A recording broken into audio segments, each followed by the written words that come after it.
This is a CBC podcast.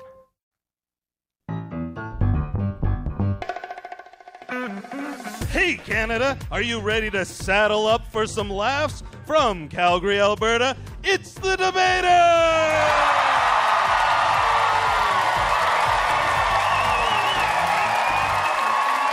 The Debaters, where comedians fight with facts and funny, and this audience picks the winner. Now here's a man who's always horsing around, Steve Patterson.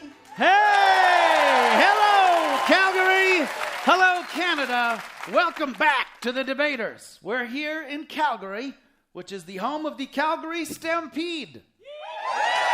Yeah! The Calgary Stampede. It's an event so big... How big is it? It's so big that over 120,000 people who visit Stampede Park every day temporarily make Stampede Park Alberta's third largest city. Did you know that? Imagine being the mayor of Stampede Park as a city. What a great job. All you'd have to do is make sure the chuck wagons run on time, that everyone has enough free pancakes, and to be really, really sure to consult the people of your town before bidding on the Olympics. That's it. Pretty straightforward. Now, are you ready to meet two gold medal comedians? What do you say? Here they come. This comic really knows how to gibber. It's Laurie Gibbs. Laurie Gibbs, there she is, bounding onto the stage, taking a leg. Oh, I'm getting. Oh, that was lovely. Thank you. That was the most steamy thing there's been on CBC Radio in a while. And when it comes to this next comic, the more you see of him, the more you'll love him. It's Charlie Demers. Charlie Demers. Oh, am I getting? No, this is nice. Yeah, that was all right. All right. We are nothing if not accessible to all on this show. That's my first whisker burn. Thank you, Charlie.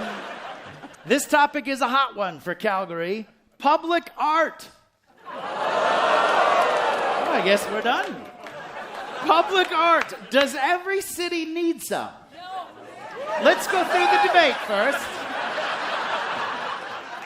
Public art, for those who might not know, is anything like statues, sculptures, and murals, oftentimes paid for with public money. And sometimes I will see a piece of public art and say, my kindergarten-age daughter could have done that.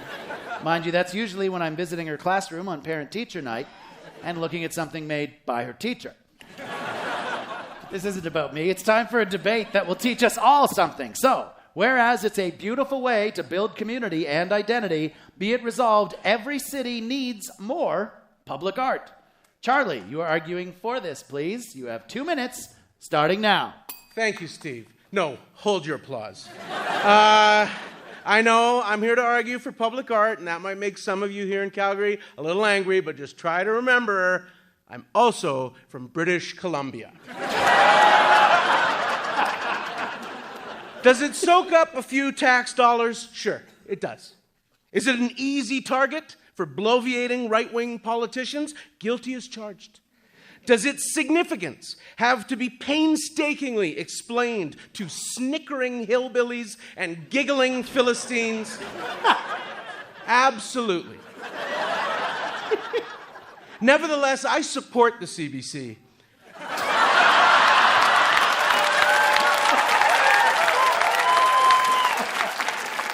And thank them for hosting this important debate about public art. If it weren't for public art, we wouldn't have Picasso's eerie and uncanny depiction of the devastation wrought by war, the mural, Guernica. Nor would we have David, Michelangelo's virtuosic and transcendent statue of a man with comically large penis. One that, in its very exaggeration, forces us to examine our own ridiculous expectations of the male. But I really can't emphasize enough, no one's genitals are that big. But my opponent supports the neoliberal hellscape in which the beauty of art is reserved only as a reward for the grotesque accumulation of wealth. I say art is for the people, the public. Let's fill our parks with Marcel Duchamp sculptures. At least vagrants will have some place to go to the bathroom. When I was growing up in Vancouver, we had the world's largest hockey stick leaning up against the viaduct that took you downtown. When I was a kid, just seeing it would set my imagination off on an adventure, picturing a hockey player big enough to use it, trying to imagine how he could fit into a 200 square foot condominium. That's the power of public art. Thank you. Charlie Demers. Nice job, sir. Now, to tell us that public art doesn't have a place in her collection, here's public art critic Lori Gibbs. Thank you. Close your eyes. Come with me on a journey. Welcome to Calgary. On your left, the Peace Bridge. It's a well-built, reasonably priced footbridge designed by a local artist who was paid handsomely. Just kidding! It was designed by Santiago Calatrava. Nice local boy. After designing the $25 million Twizzler, he flew back to Spain with 8 million taxpayers' dollars and has reportedly not stopped laughing since. Let's head northeast now.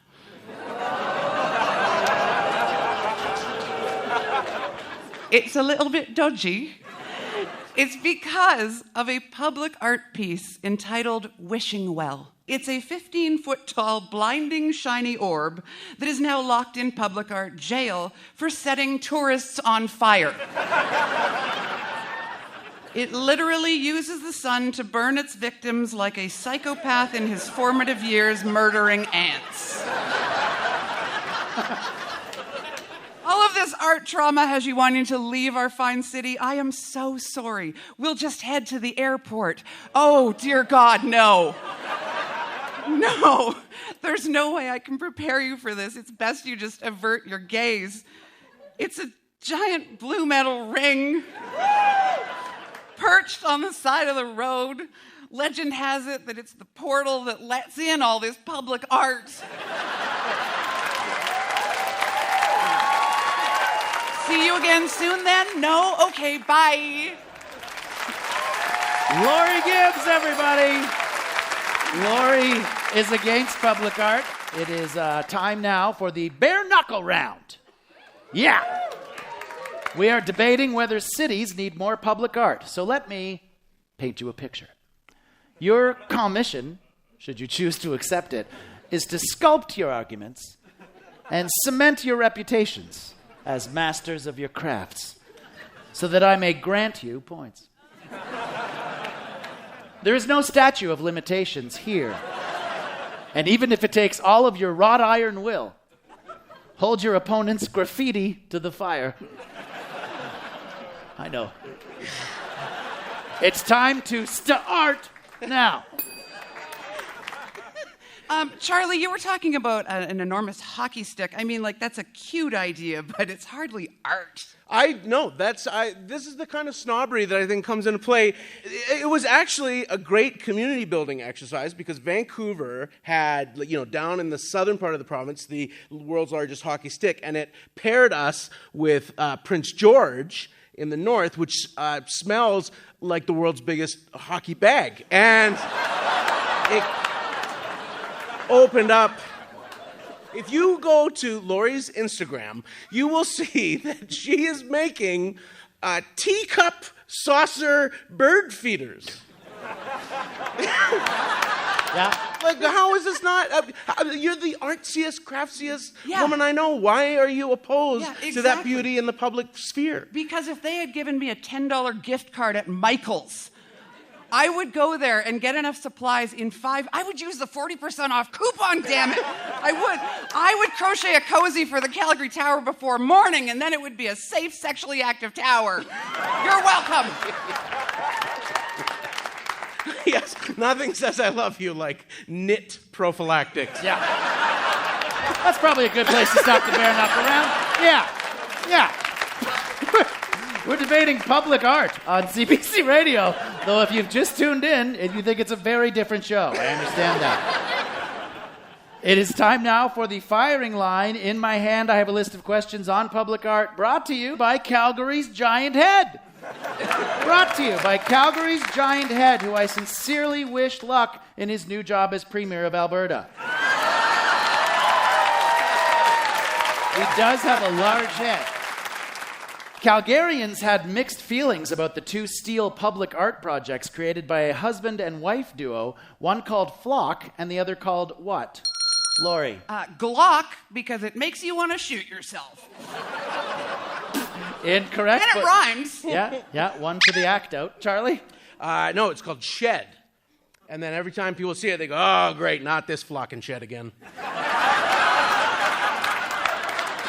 That's 2 points. The actual answer is Flock and Ascend. Flock and Ascend. Yeah, no one cares. In 2014, professionals were brought in to do what to Maman, the giant spider sculpture in Ottawa? Charlie? Cover it gently with a cup and move it to Gatineau.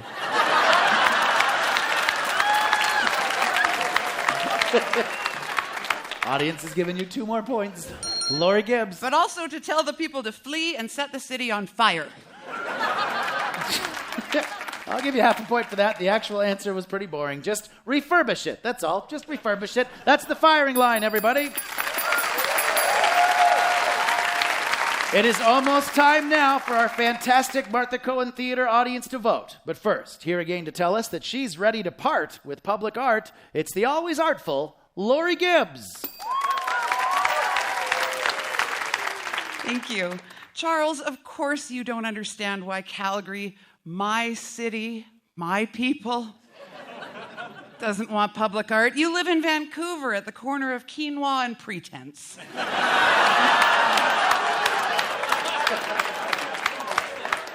We're embarrassed about our public art. It's like having a cousin Eddie in your house, just living in fear that he'll wander in from the garage when company pops by in a haze of cheap beer and racial intolerance. It was almost merciful of the government to legalize weed last year. Even they know that the only way to enjoy the public art that we have is to spark up a fatty and say, "Oh yeah, I see it now, man. Peace out." Lori Gibbs is being public about her disdain for public art. Thank you, Lori. Now to tell us why public art has captured his heart. It's artistic joker and resident of the corner of Quinoa and Pretense, apparently, Charlie Demers. Thank you. The first time I came to Calgary, through the Calgary airport as a kid, all it was just dinosaurs and cowboys. That was all you had. And it's like, we get it. You vote for very regressive politics. Now you've got that big whatever it is. And sure, is it Diego Rivera? No. But it's whimsical. If my opponent had her way, it would be art for the rich and advertising for the rest of us. Is that the kind of world we want to live in?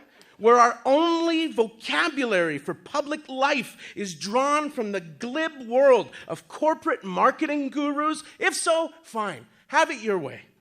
I would like to take this time to acknowledge the generous support of the Burger King Corporation. Thank you. Charlie Demers. Yeah.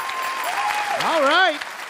This has been a great argument on both sides. Let's see what the audience has decided. By applause, who thinks Charlie's pro-public art points were point perfect? Charlie Demers. Wow. A lot of support for Charlie. And who thinks Lori's anti-articulations were the most awesome? Lori Gibbs. It is very close on both sides. I got to give this one just by a hair to Charlie Demers. Let's keep the public art going. Big hand for Charlie Demers and Lori Gibbs, everybody. Hey, Debaters fans, we have a podcast. Subscribe today to have episodes and bonus content sent straight to your device. Go to cbc.ca/thedebaters for more. And now, back to Steve Patterson. Hey, Calgary, are you ready to meet your next pair of debaters? That sounds like a yes. This natural comedian knows that funny doesn't grow on trees. It's Sean LeCumber. Sean LeCumber, there he is. Tall drink of water, making his way to my left. And this comic makes our hearts sing. It's Calgary's own Brittany Lysing. There she is. Your topic, debaters, blue-collar jobs. Are they the best? Now, Brittany, on top of being a comedian, you were the first ever female elevator mechanic in Western Canada. Is that right? That's right, Steve. So would you say your career has had a lot of, ups and downs? No, I would not, Steve. Swear the shot. Sean, what about you, buddy? A lot of downs, Steve. A lot of downs. This is a big up for me, Steve. Thank you, Brittany. 1 point for Brittany. So, whereas it can be good, honest work, be it resolved that nothing beats working a blue-collar job. Brittany, you are arguing for this, please. You have 2 minutes, starting now. I was a proud tradesman for 12 years, and I'm sick and tired of being judged by the color of my collar. The elite tend to frown on the working class, doling out their grunt work to the masses, and looking down their nose at those who swing a hammer or spin a wrench. That's why it's hysterical to charge them 15 times the cost when their furnace breaks on Christmas Eve. Your pilot light went out, sir. That'll be $1,600. I know what you're thinking. Hey, why be outside gazing into the summer sunrise doing someone else's dirty work when I could be in a 4x6 cubicle staring at a sunrise on a computer screen? Sure, the blue-collar world is dirty and sweaty, but every day is casual Friday, baby. Office jobs and prison are the only two places you hear people excited about windows and getting to wear their own jeans. Listen, while you're minding your P's and Q's at the company water cooler and searching daily for a secret floor to poop on, I'm getting my steps in, baby, and the only secret I'm keeping is that I haven't held a fart in 12 years.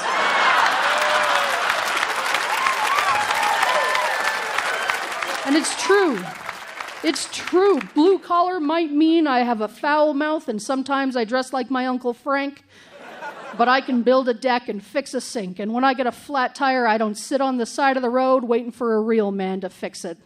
Unless, of course, I'm using AAA like Tinder. Thank you. Brittany Lysing. Wow. What a great job on her first ever opening argument for us. Good luck, Sean. Now, to tell us why blue-collar jobs just give him the blues, it's white-collar wonder, Sean LeCumber. Thank you. I think we can all agree blue-collar work is stupid. Winning already. Blue-collar jobs are great as a plot twist in an adult film. A plumber at the front door makes more sense than ding dong. Good day, madam. I'm a dentist.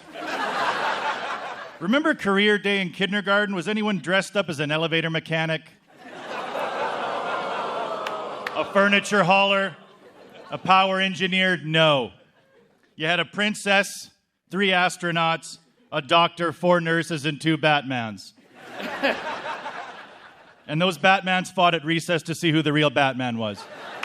Spoiler alert, both realtors now. The point is, no one dreams of a blue-collar job. If my son told me he was going to drain his RESPs to learn how to buff floors to a shine, I'd punch him in the throat. I'd say, son, that's not something you aspire to be. It's something you do after all your dreams have blown up in your face. It's called settling. Ask your mother how it feels. Oh, that was about me. My dream growing up was to be a cop or a firefighter. Yeah, I chose firefighter because I'm bad with addresses. It's a lot easier to find a place when it's already on fire. But Steve, guess what? I couldn't be a firefighter. Too ugly for the calendar, they said.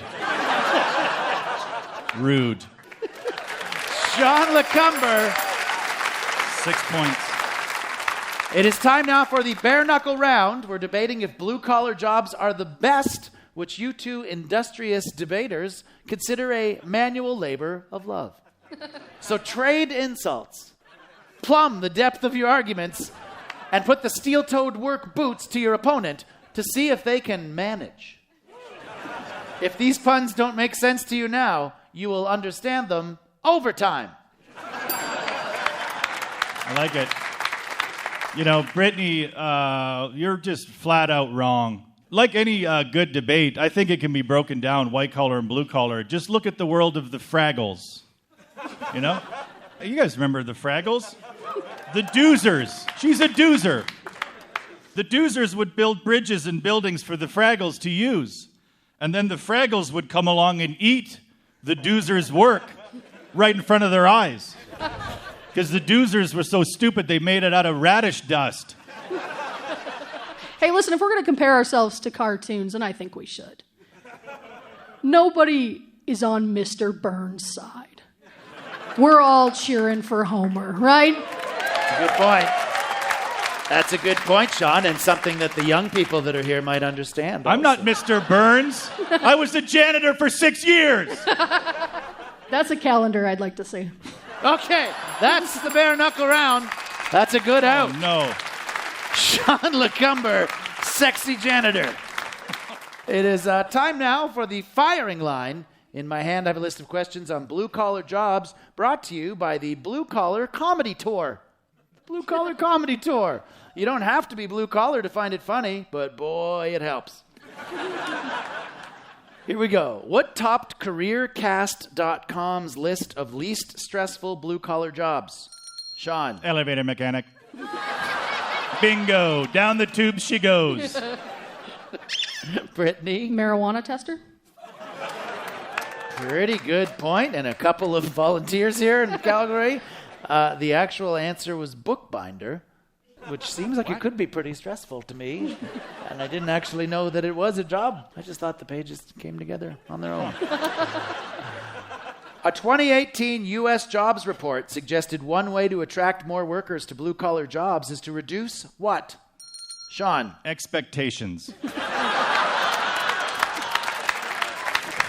Audience is given 2 points for that. 2018 U.S. jobs report suggested one way to attract more workers to blue-collar jobs is to reduce education requirements. That's in the U.S., where they've certainly reduced the education requirements for the top job.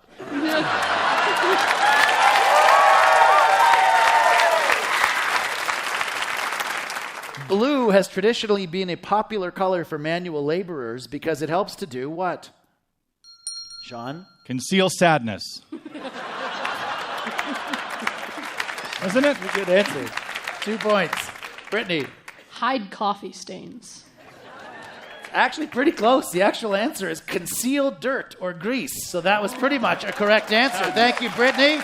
That's the firing line, everybody. It is almost time for our delightful Martha Cohen Theater audience to pick a winner. But first, here again to tell us that he doesn't answer the call of the blue collar, it's hardworking Sean LeCumber. Very hard. I've worked blue collar most of my life. You know what the number one question you hear on site is? What time is it? If you say 11:30, no one says, that's too bad. I wish it was 10 so I could get more fresh cakes in all these urinals.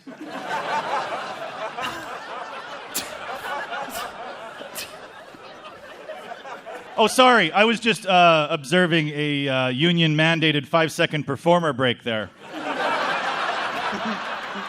No big finish for me either. I've been on light duty since I lost a fingernail in 2007. You know, they say artificial intelligence will decimate the white-collar workforce and leave blue-collar jobs virtually untouched. So it's not just me. Even robots look at blue-collar work and say, no, thanks. That looks repetitive and tedious. Sean LeCumber, ladies and gentlemen. Good closing argument. Now, here again to tell us that she'd vote for Labor and not the political party, it's blue-collar comic Brittany Lysing. Whether or not you want to get your own hands dirty, I challenge you to go 24 hours without the help of somebody else who does. Electricity, farming, construction, that guy who unplugs your toilet once a year, judgment-free. Blue-collar workers are the salt of the earth. How do you think this theater was built? Without the working man, we'd all be sitting in a hole in the ground, and your mic wouldn't be working. Anybody can doodle down an idea, but it's the working man who gets it done. Listen, the next time you see someone in a dirty safety vest walking down the street, I encourage you to tip your hat and say, "Thanks for always giving her, bud. We owe you one." Brittany Lysing with a strong argument on behalf of the blue-collar workers. She thinks they deserve more respect. Sean LeCumber thinks the opposite. Audience, it's up to you to pick a winner by applause who thinks that Brittany's blue-collar boasting was the best in this debate. Brittany Lysing. A lot of support for Brittany. And who thinks Sean's anti-blue-collar quips conquered this one? Sean LeCumber. Robot Sean has taken the defeat. Calgary has decided, and I think rightly so here. Great first debate, Brittany. It goes to you. More respect for the blue-collar worker. The winner is Brittany Lysing. Big hand for Brittany and Sean LeCumber, everybody. Well, that's all for this week. I'm Steve Patterson saying a sincere thanks to everyone in the skilled labor market on behalf of all of us unskilled. I'll argue with you again soon, Canada. Good night.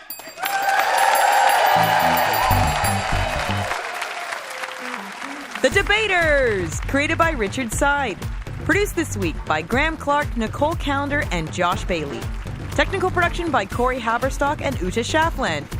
Executive producer of CBC Radio Comedy is Tracy Rideout. And thanks to everyone at the YYC Comedy Festival and the Martha Cohen Theatre in Calgary. Hey Debaters fans in Sydney, we're coming to the Savoy Theatre on June 25th. For details, visit our website. We're cbc.ca/thedebaters. For more CBC podcasts, go to cbc.ca/podcasts.